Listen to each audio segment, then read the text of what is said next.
Halo semuanya, balik lagi ke bersama saya, Raihan. Hari ini saya akan kembali menjelaskan mengenai mengembangkan produk digital bagian 3. Mari kita mulai. Oke, untuk studi kasus masih sama ya, antar layanan jasa titip barang eh, dalam gedung. Bagi yang belum nonton video sebelumnya, boleh nonton ini atau nonton video sebelumnya dulu. Oke, kita bahas lebih mendalam mengenai traction. Nah, traction itu merujuk pada tingkat penerimaan pengguna oleh pengguna, serta bukti pertumbuhan pasar dan minat nyata. Ini mencakup metrik seperti jumlah pengguna aktif, tingkat retensi, dan pendapatan yang menunjukkan keberhasilan dan potensi pertumbuhan produk. Nah, bagaimana kita bisa mendapatkan traction ini? Nah, yang pertama itu ada kita buat bullseye framework untuk mendapatkan traction itu. Nah, bullseye framework ini apa? Bullseye framework memiliki kelebihan untuk membantu startup atau mengembangkan produk untuk fokus pada metode yang paling efektif dengan mengidentifikasi dan menguji berbagai saluran distribusi secara sistematis. Framework ini memprioritaskan strategi yang memberikan hasil terbaik sehingga menghemat waktu dan sumber daya. Pendekatan ini memastikan bahwa upaya pemasaran difokuskan pada saluran yang berpotensi tinggi untuk mencapai target pasar. Nah, seperti itu. Nah, kenapa Bullseye Framework ini penting ya? Karena satu, Bullseye Framework itu membuat traction kita itu berfokus. Nah, apa itu maksudnya? Membantu mengidentifikasi saluran yang paling efektif sehingga upaya pemasaran lebih terfokus. Jadi lebih fokus. Nah, setelah itu efisiensi sumber daya, ya, menghemat waktu dan biaya dengan menghindari eh, eh, investasi yang berlebihan pada saluran yang kurang efektif. Jadi kan orang-orang kadang-kadang mengeluarkan beberapa sumber daya di beberapa tempat, nah ini itu mengefisiensikannya. Nah, ketika itu ada proses sistematis, nah, menyediakan pendekatan langkah demi langkah untuk menguji, mengevaluasi berbagai saluran pemasaran. Nah, list sistematis dia. Setelah itu ada prioritas yang jelas, memungkinkan prioritas yang jelas berdasarkan data dan hasil pengujian nyata, ada adaptasi, dapat disesuaikan dengan berbagai jenis produk dan pasar, dan terakhir pengambilan keputusan berdasarkan data, mengandalkan bukti nyata dari hasil pengujian untuk membuat keputusan pemasaran yang lebih informatif. Nah, framework ini sangat berguna bagi startup untuk menemukan manfaat saluran paling efektif untuk pertumbuhan startup itu. Nah, seperti ini Ibu Zabel. Jadi nanti ada di yang lingkaran birunya ini. Nah, ini kan ada beberapa uh, type nih. Kan bisa masukin ada traditional PR, non-traditional, open source, sales, offline ads, dan lain lagi. Nah, setelah kalian memilih nih misalnya nih, nah kalian milih ada 6 nih. Nah, di 6 ini kalian cari lagi nih yang mana yang paling terbaik untuk startup kalian. Nah, gunanya seperti yang tadi, untuk terfokus dan memilih saluran yang paling efektif untuk dijadikan traction. Nah, seperti ini contohnya kalau untuk antar, sama kami memilih offline ad, viral, traditional PR, sales, buying smaller size, dan traditional PR, dan menurut kami yang paling efektif offline ads dan viral. Nah, kalian bisa memilih tiga yang paling efektif, atau kalian bisa pilih lagi. Pokoknya menurut kalian, di antara ini yang paling efektif. Itu. Nah, setelah itu ada growth hacking. Video sebelumnya kita bahas. Nah, growth hacking itu seperti kalian menghack growth kalian. Atau kalian bisa menaikkan pertumbuhan kalian dengan tinggi. Nah, hal itu bisa dicapai dengan uh, mengkalkulasikan dan mendata uh, beberapa hal nih, seperti user mengunjungi website kalian, usernya memiliki experience yang bagus, usernya terus kembali, usernya mau membeli produk, mengeluarkan uang untuk produk, dan usernya mau mengundang kenalan-kenalan mereka. Nah, itu yang paling tinggi karena itu yang membuat produk kalian makin dikenal.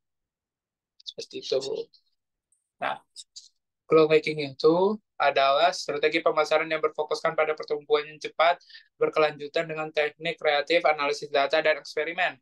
Tujuannya adalah untuk memperoleh dan mempertahankan pengguna atau pelanggan secara efisien, terutama dengan anggaran yang terbatas. Growth hacking sering digunakan startup untuk mencapai skala besar dalam waktu yang singkat. Teknik-teknik ini meliputi viral marketing,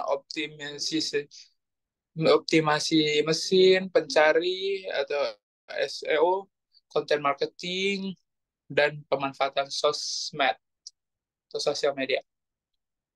Hal ini gunanya untuk mempercepat pertumbuhan, eh, perkembangan produk atau layanan kalian. Nah, ini ada growth hacking matrix untuk menghitung dan mendata uh, growth kalian, growth hacking kalian, layanan kalian, agar lebih terdokumentasikan. Jadi lebih bisa diukur. Nah, ada beberapa hal yang membuat growth hacking itu bagus dan banyak digunakan. Yang pertama itu ada mengukur kinerja. Jadi mungkin ke perusahaan memantau, mengevaluasi lebih efektif berbagai strategi dan taktik pemasaran untuk membantu mengidentifikasi apa yang berfungsi ataupun apa yang tidak. Kode itu ada pengambilan keputusan berbasiskan data, memberi dasar yang kuat, membuat keputusan pemasaran yang lebih informatif berdasarkan data dan analisis, bukan hanya asumsi. Nah, yang ketiga itu ada identifikasi peluang pertumbuhan, membantu menemukan area-area saluran yang memiliki potensi besar pertumbuhan lebih lanjut, memungkinkan alokasi sumber daya yang lebih efektif. Nah, yang keempat itu optimalisasi anggaran, itu singkatnya itu biar anggaran kalian lebih optimal. Yang kelima itu peningkatan retensi pengguna, jadi pengguna kalian itu lebih menetap dan loyal. Yang keenam itu ada respon cepat terhadap perubahan, memberi kemampuan merespon lebih cepat atas perubahan-perubahan yang ada di pasar, karena pasar kan sering berubah, dan kita harus mengikuti perkembangan pasar itu sendiri. Dan yang ketujuh ada evaluasi ROI atau return of investment. Jadi apakah hal yang atau fitur-fitur yang kalian invest atau produk kalian itu balik modal atau enggak. Mudah dievaluasi karena tidak berdasarkan asumsi dan bisa di-planning. Growth hacking matrix membantu memahami, mengoptimalkan perjalanan pertumbuhan mereka dengan cara yang terukur dan efisien. Hal itu membuat cara ini sering digunakan oleh startup-startup. Contohnya seperti ini. Kita bisa lihat mereka mendata acquisition-nya, user statusnya apa yang membuat mereka berada di sini, terdata, conversion-nya, estimate value, jadi dari ini 100%. Nah, kalau di activation 30-2%, dan retention ada 3-2%, referral 2-1%, dan revenue sudah sama. Hal ini membuat site ini lebih terdata traction-nya, yang membuat mereka bisa memplanning rencana atau strategi lebih optimal. Nah, contohnya kalau kami antar itu menggunakan acquisition-nya itu seperti yang tadi, yang Bullseye Framework. Kami menggunakan Bullseye Framework tadi, memakai firewall dan offline ad, menyebar poster secara online dan offline. Nah, dan kami data tuh activation-nya ada orang nggak yang memesan WA, seperti itu. Nah, selanjutnya kita bahas mengenai behavior design. Nah, kalian pasti bertanya-tanya apa itu behavior design. Nah, behavior design itu dikemukakan oleh Bapak ini, Prof. BJ Fogg, yaitu peneliti di Behavior Design Lab, Stanford University. Behavior design itu adalah pendekat yang menggunakan prinsip-prinsip psikologi dan desain untuk mengubah atau mempengaruhi perilaku manusia secara sistematis. Tujuannya adalah menciptakan perubahan perilaku yang diinginkan dengan merancang lingkungan produk atau interaksi yang memotivasi dan memfasilitasi tindak tertentu. Hal ini sangat penting karena di zaman sekarang dengan persaingan pasar yang lebih kompetitif, jadi kita harus memanfaatkan apapun, termasuk behavior customer. Bukan karena hanya karena pasar lebih kompetitif, tapi dengan merancang behavior customer kalian, kalian bisa uh, mendapatkan nilai tambah dari situ.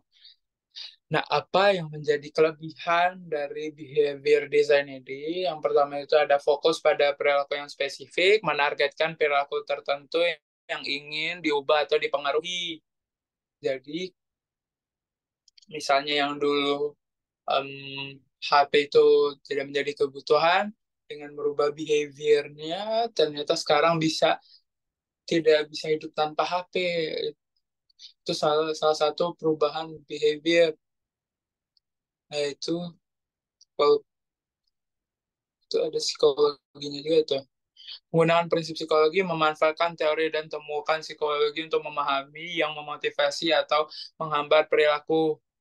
Ketika ada desain lingkungan dan interaksi, merancang elemen yang mendorong perilaku yang diinginkan seperti antar pengguna atau UI, ruang fisik, atau pesan komunikasi. Yang keempat ada pendesain sistematis menggunakan proses terstruktur yang merancang, menguji, dan mengoptimalkan intervensi perilaku. Dan yang kelima ada penerapan beragam digunakan dalam berbagai bidang termasuk teknologi, kesehatan, pendidikan, dan pemasaran untuk mempengaruhi perilaku pengguna atau konsumen. Behavior design itu bertujuan untuk menciptakan perubahan yang positif dan bertahan lama dengan memahami dan memanfaatkan mekanisme psikologi yang mendasari perilaku manusia. Seperti itu. Nah, kalian pasti penasaran bagaimana cara mempengaruhi behavior dari pelanggan seperti itu. Nah, si BJ Fogg tadi buat tabel seperti ini. Sedikit kita bahas. Uh, yang pertama itu ada di apa ya, kolom A, yaitu new behavior. Apa yang perilaku atau aksi-aksi yang behavior yang baru seperti contohnya take a new type of survey, ada bedok itu kan baru, dan ada pokoknya dalam segi kolomnya itu berdasarkan seberapa sering perilaku ini dilakukan, dari baru, yang sudah ada, peningkatan, pengurangan, dan berhenti. Nah, jadi berdasarkan seberapa sering perilaku ini dilakukan, ya, behavior-behaviornya. Nah, kalau yang barisnya itu seperti one time behavior, itu seperti berapa banyak perilaku ini dilakukan. Nah, period of time, jadi berjangka waktu, ada yang udah terschedule, ada yang on queue, jadi saat behavior itu perlu dilakukan, baru dilakukan. Seperti contohnya, existing dan on queue, drink water each time you see fountain, drink water at each fountain you see. Jadi meminum air setiap kali kamu melihat tempat minum itu. Nah, hal itu dilakukan setiap kali kejadian itu diperlukan untuk terjadi, maka perilaku itu muncul. Nah, behavior at will, jadi ketika kalian mau aja. Nah, hal ini didata biar kita bisa lebih meneliti perilaku-perilaku customer kalian yang bisa kalian manfaatkan, atau lebih banyak lagi kalian pengaruhi. Seperti itu. Nah, karena ini lumayan panjang, jadi si ininya juga membuat lebih merangkum lagi. Jadi seperti ini, itu ada dot, span, path. Kalau yang kolomnya tadi ada green, blue, purple, gray, black. Seperti itu. Nah, kalau green itu behavior yang baru, kalau blue itu yang sudah familiar atau tadi uh, existing. Nah, yang sudah terjadi, yang sudah kalian lakuin. Ada purple increase, ada gray decrease, dan black itu udah stop. Nah, ada dot, span, path tadi. Kalau yang dot itu one time, kalau span itu ada durasinya, kalau path itu permanen. Contoh, contoh, kalau new itu yang sedikit radikal itu memang mengadopsi gitu. Nah, kan pasti permanen, kecuali hal-hal yang eh, tidak diinginkan. Mengadopsi itu biasanya permanen, jadi bisa dibilang permanen. Dan baru mengadopsi itu new berarti. Kalau misalnya mengadopsi lagi itu mungkin increase, dan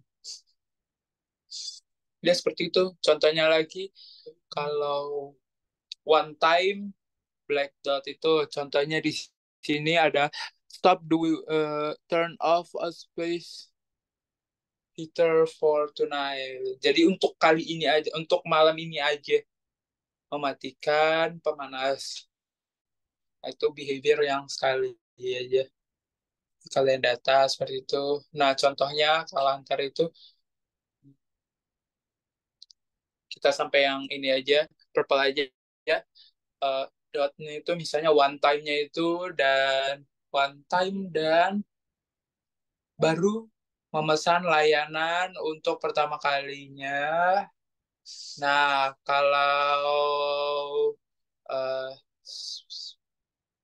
spend kalian bisa bekerja sama dengan B2B, kami bisa bekerja sama dengan B2B dan lain-lain.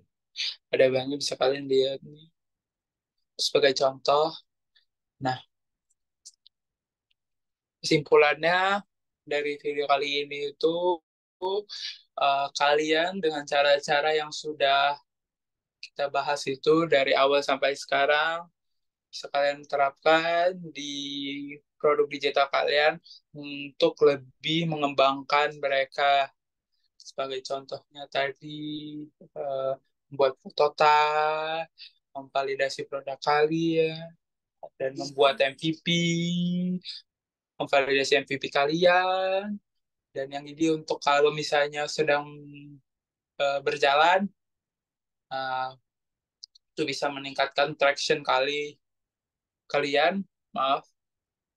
Jadi kalau produk kalian itu lebih terkenal, lebih kenal seperti itu. Dengan adanya yang tadi kalau eh, produk kalian lebih dikenal itu misalnya kalian mempengaruhi behavior. Nah, jadi maaf dari awal yang pertama itu ada traction. Jadi biar produk kalian itu orang tahu gitu. Lalu kalian buat growth hacking. Nah, jadi produk kalian itu tumbuhnya lebih cepat. Jadi yang tadi tractionnya meningkat, orang kenal produk kalian, dan growth hacking kalian mendata yang mana lebih optimal, jadi lebih pertumbuhan yang lebih tinggi, dan dari situ kalian bisa behavior design, yaitu mempengaruhi behavior yang membuat customer kalian lebih menetap, loyal, customer return tadi. Nah, seperti itu. Nah, sepertinya untuk video kali ini sampai di situ aja. Kalau ada salah kata, mohon maaf. Kalau saya penjelasannya sedikit eh, ada jeda-jedanya, saya menyadarinya, mohon maaf. Oke, terima kasih telah menonton. Jangan lupa like, share, subscribe. Bye-bye.